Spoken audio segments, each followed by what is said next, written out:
salaamaaleykum everybody maa ngi nuyu ñëpp maa ngi nuyu internet yi suivre Sénégal.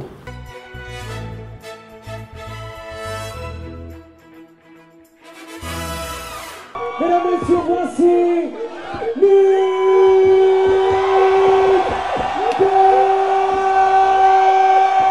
mën nga ñëwaat un peu ci spectacle bi réussite bi li nga ci doon xaar est-ce que am nga ko ci. am nañ ci satisfaction dans la mesure où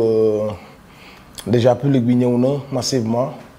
et déjà loolu moo doon premier défi bi mooy comme d'habitude nuñ koy feesalee mu bañ a amaat tànku ginnaaw quoi mu am tànku kanam donc yàlla dimbali nañu ba loolu am nañ ko ci public bi ñëw na mais aussi les artistes sont venus aussi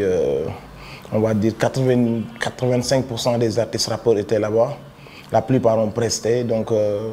côté boobu aussi am nañ ci satisfaction dans l'organisation, dans la son et lumière, tout ce qu'il fallait. Donc à ce niveau-là, mën nañu wax que ni on est satisfait du concert et que tout s'est bien passé, que suñuy attente aussi ñu ci amoon pratiquement atteindre nañ ko, satisfaction totale.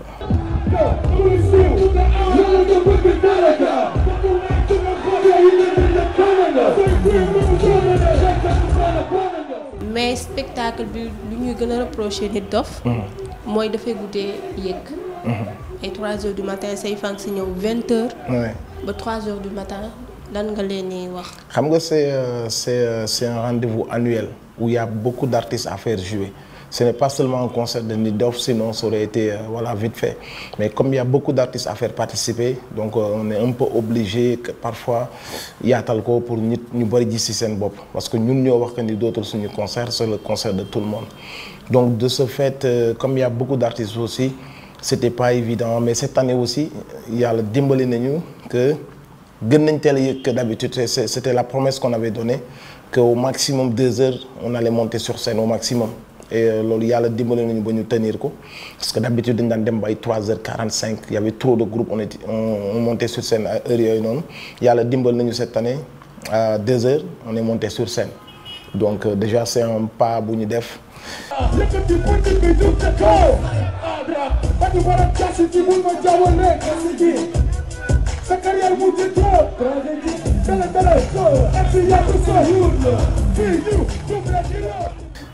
L'idée c'est vraiment de dem ba yaatal ko pour que mu nekk plus 48 heures wala 72 heures pour que ñu mën tas artistes yi ku nekk mën a am du temps de scène bu doy et que ñun ñu mën a yéeg sur scène. On sait que c'est pas évident de monter sur scène à 2 heures 3 heures mais comme guddi gi day xatt artistes yi dañu bari parfois loolu moo nekkoon un peu la cause. Mais bon, cette année on a fait des efforts et l'année prochaine aussi on essaiera de monter beaucoup plus tôt.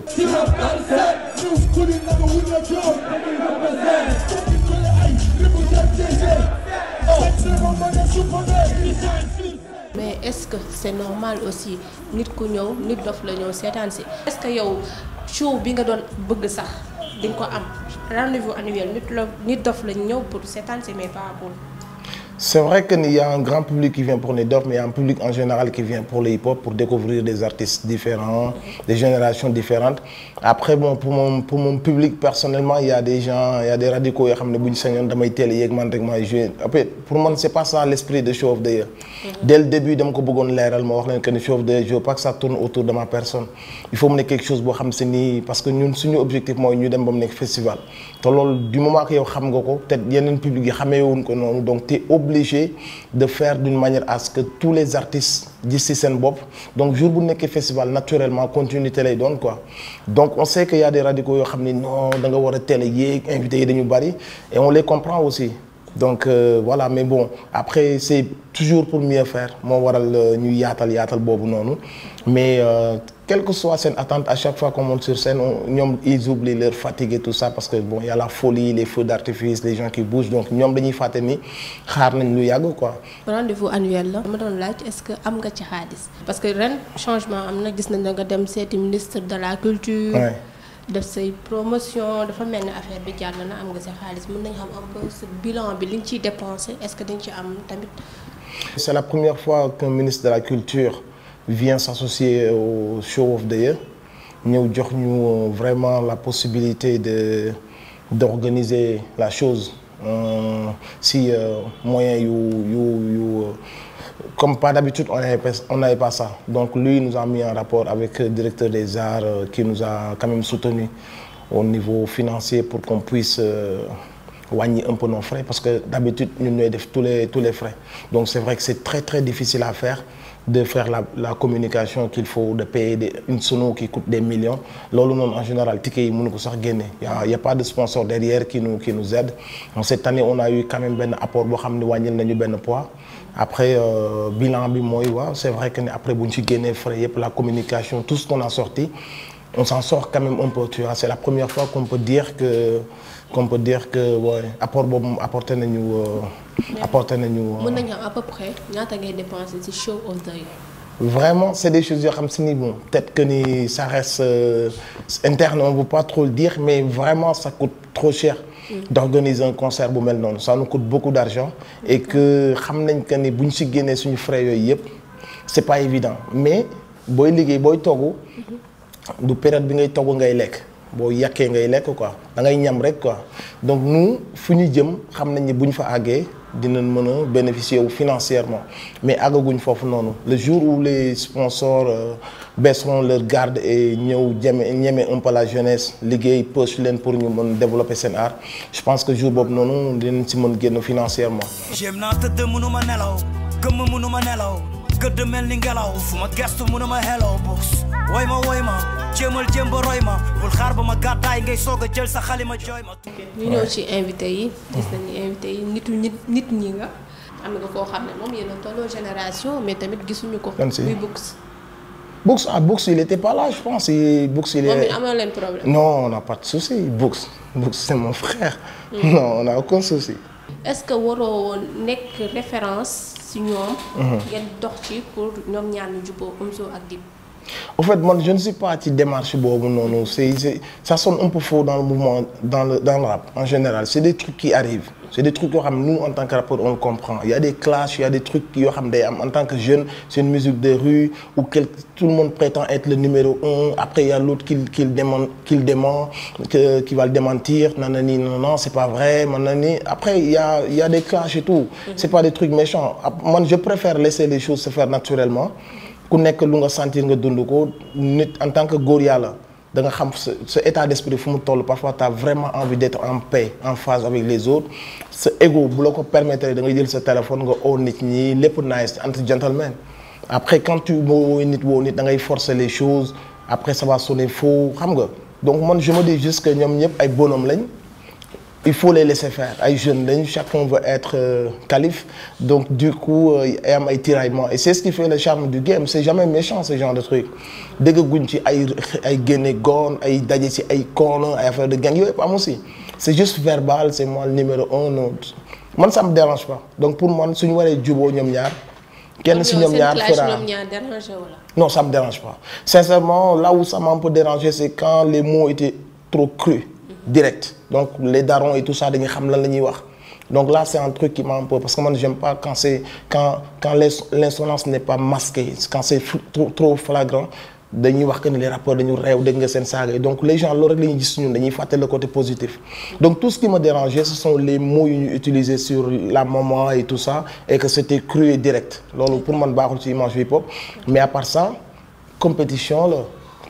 la c'est rien de méchant.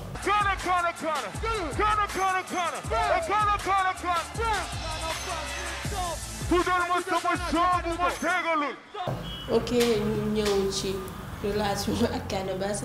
lii sa fans yi di wax mooy kañ la ngeen di def duo ak bientôt parce que c'est la deuxième fois ñu def des trucs sur scène mu ñëw jouer ci sama son mu reprendre son mu ñëw Grand Théâtre aussi c'était la même chose on essaie vraiment de montrer aux gens que voilà àdduna loolu parfois aussi day am ay paf mais bu jeexee jeex na il faut montrer l'exemple il y a jamais eu de haine dans le cœur ay am ay benn wax malinterprétation après na ne nii mu am parfois fu mu àgg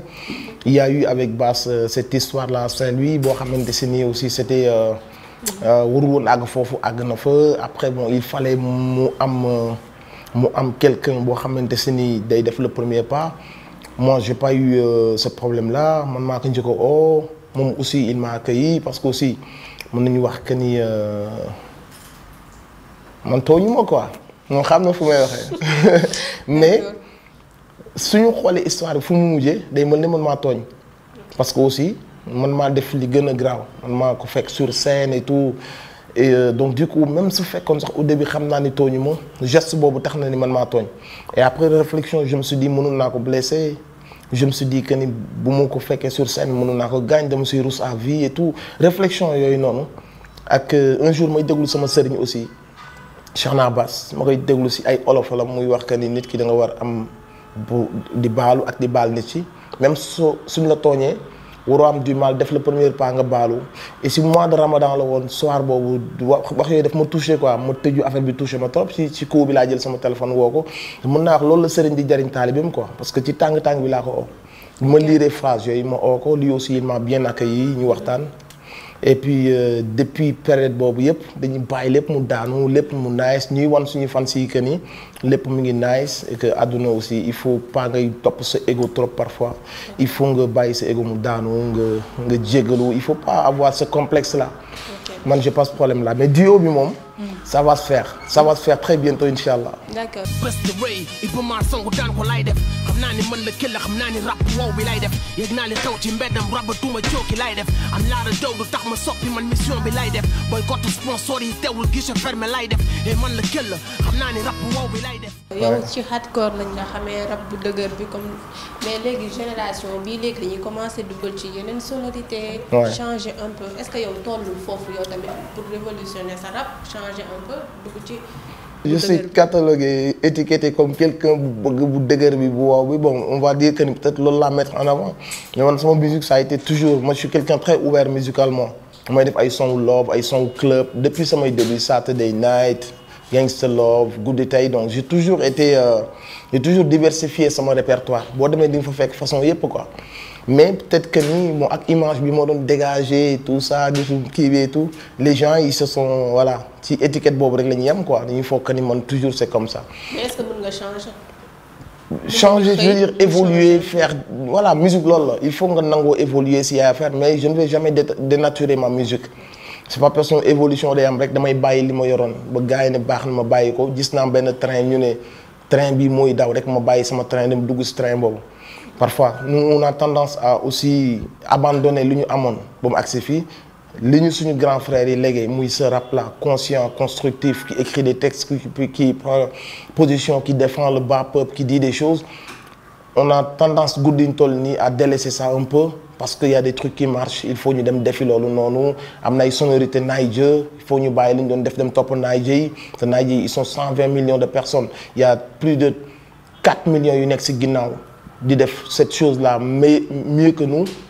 et que nous ñu bëgg a bàyyi li ñu yor dem topp ci ginnaaw millions de personnes yooyu. kon yow d'accord lu rappeur yi. je veux dire il faut ngay parfois il faut ngay laal des choses mais il faut pas nga bàyyi sa yëf yow. tu vois moi je suis d'accord à ce que sonorité yi xew na sonorité yi nekk na en mode nga surfer si mais aussi toujours nga yor li nga yor quoi li nga moom après quand il faut mélanger le rap trop il y a des gens qui font du mbalax mettre des trucs dans d'autres sonorités il y a des gens que ça intéresse d'autres que ça intéresse pas moi ça m'intéresse pas tout ce mélange je sais pas trop je suis un peu conservateur en matière de hip-hop mais en même temps je suis pas benn dictateur boo xam ne quand ça m'intéresse pas je dis que ça m'intéresse pas mais damay nangul nit ñi que ku bëgg a def rap salsa tu le fais ku bëgg a def rap mbalax c'est ton problème moyen bu ma neex ak bu ma neexul donc. li ñuy teg dañ koy dund suñu terre yi père non fiston laisse ton père faire Mike Check. sa kii bi label bi ñaata artistes nga jot bañ ko créé ba tey ñaata artistes nga jot a produire. Guns Out moo génne déjà 5 albums Nit Dof yëpp. Guns Out moo ko produire. Guns Out aussi moo produire le dernier album de Books Sen Kumpa. Guns Out instant bi nii mi ngi liggéey avec ay artistes yu mu signé yu mel ne Yanko qui est en train de finir son album. Case est en train de finir son album aussi et il y a d'autres gens yoo xam ils sont pas encore signés mais ils travaillent si label bi donc dañuy xaar ak ñoom ci yenn état bi si on est d'accord si yenn affaires yi qu'on les signe quoi mais on est en train de travailler avec d'autres gens aussi si label bi mais bon officiellement ay album Nit Dof lañ génnee album Books et d'autres albums yu war a génn si courant 2018 bi incha allah.